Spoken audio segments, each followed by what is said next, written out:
All right, this video will demonstrate how to adjust your MSA Cairns 1010 or 1044 fire helmet in order to customize the fit.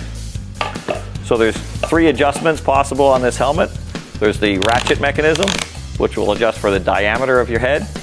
There's a front headband adjustment height that'll adjust for the front height of the headband, and then a rear headband height adjustment. So for the front, just reach in between the headband and the impact cap and pull away the Velcro tabs behind it, and that'll allow you to adjust up or down to customize the fit on your forehead.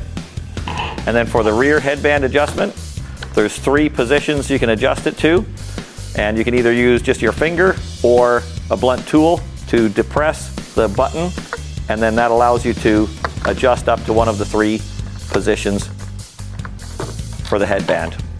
And that concludes the adjustment of your MSA Cairns 1010 or 1044.